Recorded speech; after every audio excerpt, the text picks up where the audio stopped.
चलो बेटा देखें, एक छोटा सा अपडेट आया है सीबीएसई की तरफ से और ये उसके सिलेबस के रिगार्डिंग है। तो पहले हम लोग एक बार देख लेते हैं कि अपडेट है क्या, उसके बाद हम लोग आगे बात करते हैं।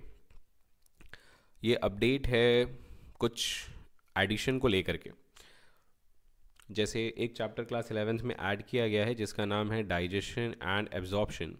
ये तो चैप्टर भाई प्री कोविड जितने बच्चे हैं जो तैयारी करते थे उनका एक फेवरेट चैप्टर है। ये चैप्टर अब क्लास 11 के बच्चों को पढ़ाया जाएगा, लेकिन इसके साथ एक छोटी सी ट्रिक ये है कि ये सिर्फ फॉर्मेटिव असेसमेंट यानी यूनिट टेस्ट वगैरह में आएगा। समेटिव या फाइनल एग्ज़ाम में इसको ऐड नहीं किया जाएगा, क्योंकि एकेडमिक स्ट्रेस आप लोगों के पास बहुत ज़्यादा है, बहुत सारी किताबें आप लोगों को पढ़नी है, 10 एनसीईआरटी है। तो इसके लिए आपको ये ज़्यादा प्रेशराइज़ नहीं किया जा रहा है, बस कह दिया जा रहा है आप उसको पढ़ लीजिए। 11 के जो प्रैक्टिकल्स होते हैं उसमें टीचर्स आप इससे क्वेश्चन पूछ सकते हैं इसके रिगार्डिंग। तो ये एक डाइजेशन एंड एब्जॉर्प्शन हल्की सी चिंगोटी काट दी है सीबीएसई ने 2026 के लिए।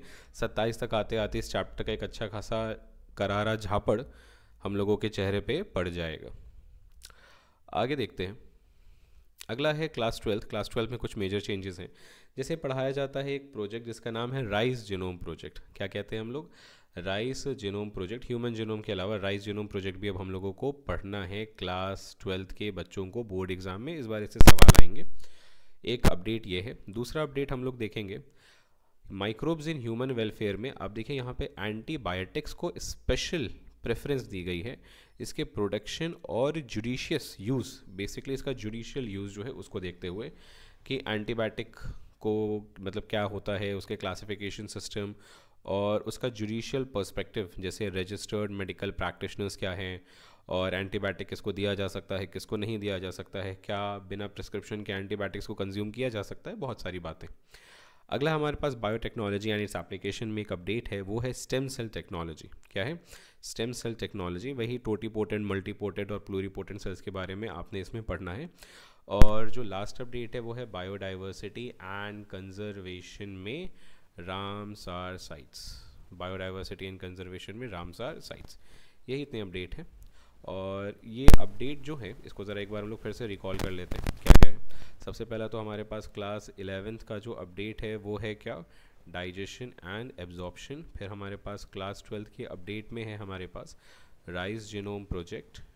फिर हमारे पास है एंटीबायोटिक्स। फिर हमारे पास है क्या था, स्टेम सेल टेक्नोलॉजी। और हमारे पास क्या है, रामसार साइट्स। ठीक है, ये इतने अपडेट हैं। इन अपडेट के साथ हमारी जो सिलेबस है ये कहता है कि आपको ये सारी चीज़ें मिल जाएंगी बायोलॉजी के सप्लीमेंट्री मटेरियल में। ये रिवाइज यहाँ लिखा हुआ है। बहुत सारे लोग कह रहे हैं कि अभी ये बहुत पहले से ही ऐसा है, पिछले साल भी यहाँ पे लिखा हुआ था, लेकिन इस बार लोग ज़्यादा नोटिस कर रहे हैं। तो ये जो सप्लीमेंट्री मटेरियल है वो यही है। ये सारी चीज़ें आपको टेलीग्राम चैनल पे अवेल करा दी जाएंगी, आप देख लीजिएगा उसको, वहाँ से डाउनलोड कर लीजिएगा। ये सप्लीमेंट्री मटेरियल में जो चीज़ें वहाँ पे ऐड ऑन हुई है ना, वो सब चीज़ इसमें है, एक एक चीज़। जैसे आपको अभी यहाँ पे मिल जाएगा जल्द से ही जल्द, ये है राइस जीनोम प्रोजेक्ट को मिल जाएगी मॉलिक्यूलर बेसिस ऑफ इनहेरिटेंस का। ये यहाँ पे एक सेकंड, कलर कौन सा चूज़ करूँ? रेड। हाँ चलो, ये है राइस जीनोम प्रोजेक्ट, ये आपने पढ़ना है। ठीक है, नए नए फुल फॉर्म सब पढ़ेंगे, मज़ा आएगा। अगला है हमारे पास हाँ, ये है एंटीबायोटिक्स। कि एंटीबायोटिक्स काम कैसे करते हैं।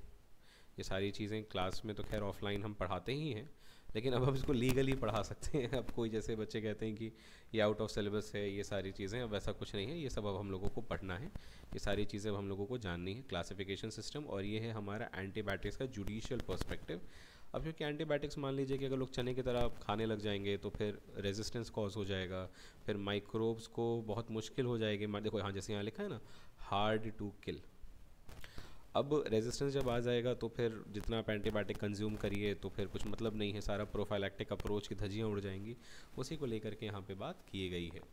अगला हमारे पास है बायोटेक्नोलॉजी, स्टेम सेल्स है ना, टोटीपोटेंट सेल्स, प्लूरीपोटेंट सेल्स और यहाँ क्या है, मल्टीपोटेंट सेल। इसका भी जिक्र हम लोग करते हैं, इसके बारे में भी हम लोग पढ़ाई करते हैं। अगला हमारे पास है, इसको भी हम लोगों को पढ़ना है इसी में से ही, कोई अलग से कोई किताब खरीदने की ज़रूरत नहीं, इसमें से पढ़ लेंगे, हमारा काम हो जाएगा। अगला ऑर्गेनिज्म एंड पॉपुलेशन में यहाँ पे हमारे पास Ramsar convention and these are Ramsar sites. इसको हम लोगों को पढ़ के ख़त्म कर देना है।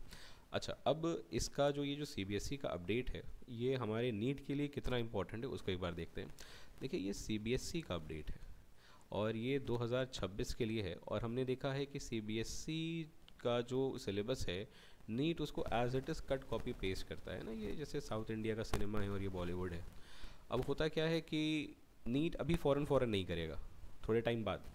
कब करेगा? ये करेगा 2027 के आसपास एज इट इज़। लेकिन थोड़ा थोड़ा चिंगोटी नीट अपने 2026 के सिलेबस में इसका काटेगा, लेकिन उतना नहीं कि आपको बहुत ज़्यादा टेंशन लेने की ज़रूरत है। जितना पढ़ रहे हैं पढ़िए। अगर आपका नीट के मॉक टेस्ट में, जो आप जिस भी कोचिंग सेंटर में हैं आप दे रहे हैं, तो उस पर्टिकुलर मॉक टेस्ट में अगर आपका बायो में 350 के आसपास आ रहा है ना, 340 350, तो इन सब चीज़ों को पढ़ लीजिए। कितना टाइम लगेगा? 1 से 2 दिन टाइम लगेगा, हम लोग इसको पढ़ लेंगे।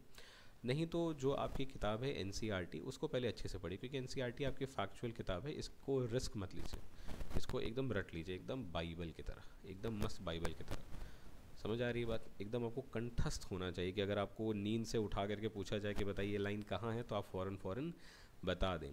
अच्छा, हम लोग इसका क्या करेंगे ना, ये जो अपडेट आया है, हम इस चैनल पे डाइजेशन का 1 शॉट डाल देंगे। डाइजेशन का 1 शॉट वीडियो डल जाएगा और इसको हम लोग पूरा का पूरा पढ़ लेंगे। और बाकी जितने अपडेट हैं जैसे स्टेम सेल टेक्नोलॉजी, ये सारी चीज़ें, उसके लिए छोटे छोटे वीडियोस डाल करके हम लोग इसको कवर अप कर लेंगे। तो अपने हिसाब से हम लोग इसको आगे मतलब पढ़ लिया जाएगा जब भी आपका दिल करे। इसको लेके ज़्यादा परेशान नहीं होना है। आप नीट 2026 में जो भी ये सब चीज़ें हुई हैं उसमें ज़्यादा फ़र्क आएगा नहीं। इसका सिलेबस मैक्सिमम वैसा ही होगा जैसा 2025 का था, वैसा ही होने ही वाला है। हाँ, 27 में मान करके चलिए कि सारी चीज़ें जो है वो रिफ्लेक्ट करेंगी। और एकदम मस्त होकर के इसके लिए पढ़िए, ढेर सारे सवाल लगाइए, और तब तक के लिए बच्चा ऑल द बेस्ट। ठीक है, चलिए।